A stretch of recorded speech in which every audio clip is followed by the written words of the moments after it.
Hello. Although Galloway is noted for its wee towns and villages which are so beautifully kept, I don't think anybody could dispute that the bonniest of them all is Kirkcudbright, the capital of the Stewartry on the estuary of the River Dee.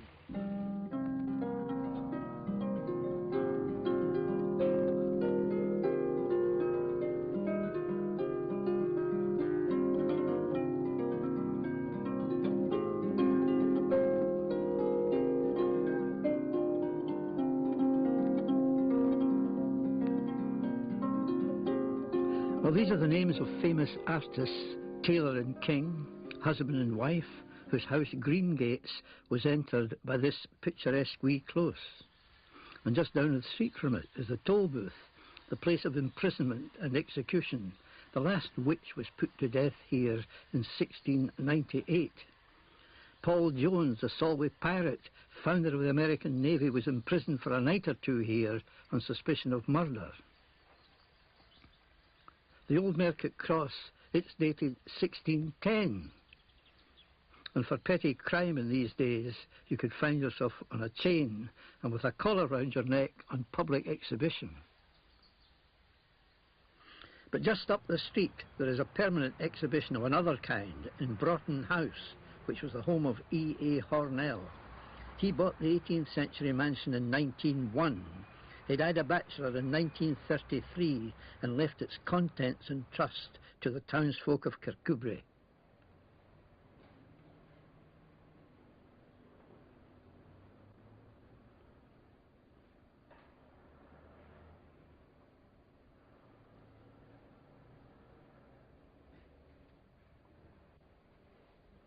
He painted this portrait in Antwerp in 1884 when he studied under the Belgian master Weir.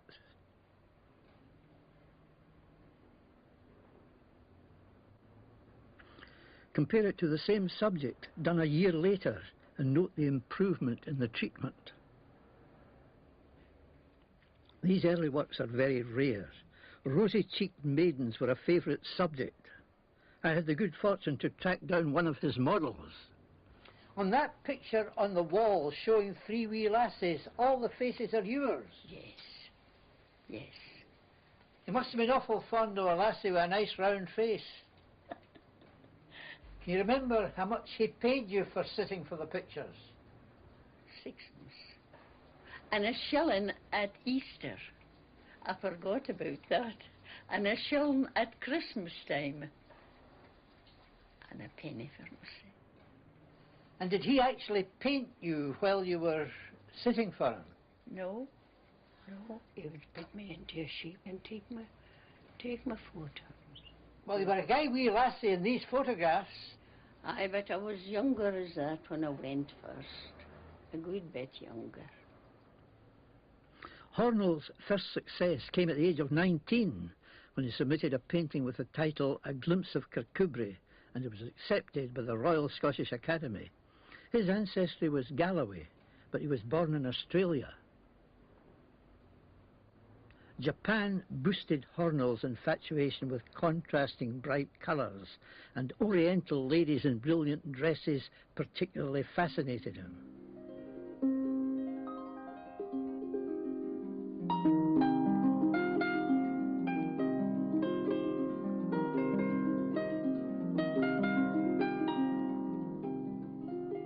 In seclusion, he laid out a Japanese garden, crafted like a jigsaw, each bit hidden from the other, itself a work of art.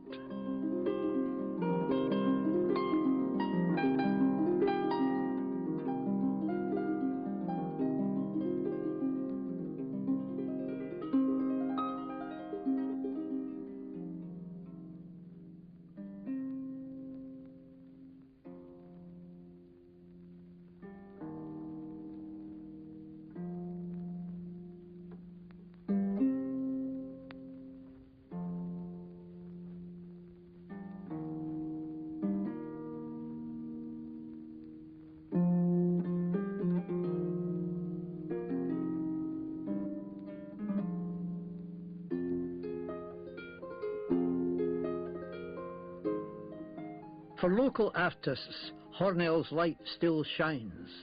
Along here, a dilapidated building was restored with the help of the National Trust for Scotland. It's now the Harbour Gallery, exhibiting the work of local artists throughout the summer. The Kirkcudbright School of Painters, Taylor, Jesse King, Henry, Crawhall, Sir John Lavery, D.Y. Cameron and Hornell himself would approve of this fine setting for work. Alison Livingston, herself an exhibitor, has had a fair hand in it. Knowing that this building was in a state of collapse, it's marvellous to see how it's been renovated and all this work by local artists. What a variety of work. Yes, tremendous variety. All kinds of artists and indeed craftspeople, and we sometimes have crafts exhibitions. So the artistic tradition is still very strong here? Oh yes, it is, very strong. There's a great deal of interest in all the work that is done and that's represented here. Are they all professional painters who... Well, I would say no. There are some professional painters, but there are a great many who are semi-professional. Why is it that Kirkcudbright especially has attracted all the artists? I think we really must thank Hornell for that. He came and lived here, and the Taylors, Jesse King and her husband, you know, and a number of their friends also came here and worked here, and they attracted a lot of painters. And this established Kirkcudbright as a centre where painters were happy. Then we have to realise that it's a very nicely set out town, and the background is extremely agreeable. So that, I think, is why it has continued. There's no lack of subjects overlooking a harbour that dries out at low tide and glistens with water or mud.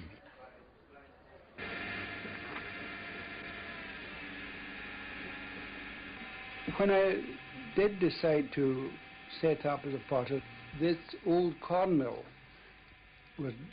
came into my attention, and it seemed to me ideal for my work.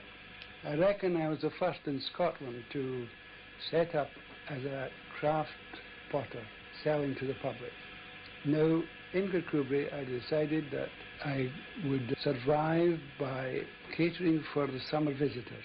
And so this necessitated making quite a lot of small things, you know, mugs and jugs, small vases, coffee sets, etc. And I have survived for the 40 years. Kirkcudbright is a great place to be in. It has, of course, had an artistic tradition with the painters of the Glasgow School coming here in the early part of the century. It's a leisurely town. A friend of mine said you could stroll through Kirkcudbright, an experience that you can't have in many towns. Tom Lochhead came here from a wee village southeast of Dumfries, and I would agree with that Kirkcudbright is the kind of place you can really enjoy a walk in.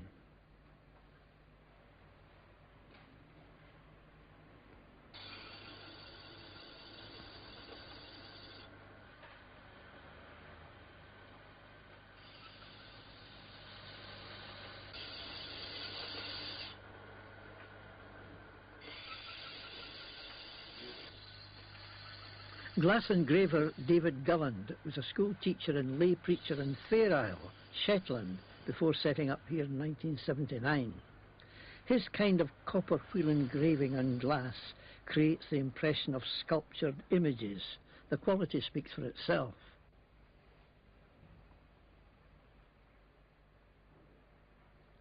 Kirkcudbright harbours boats that fish for scallops beyond Burgh Head and the Mull of Galloway, or as far away as France. The dredged harbour can take big modern trawlers, and there's a factory for processing the catch. It's hard to believe, but in earlier times this was one of the most important harbours in Scotland, and even in the 18th century, when the town was wealthy, there was quite a trade with America. This busy corner contains a wee bit of everything that makes Kirkcudbright special. MacLellan's 16th century castle contains stones from the monastery of Greyfriars, which once stood here.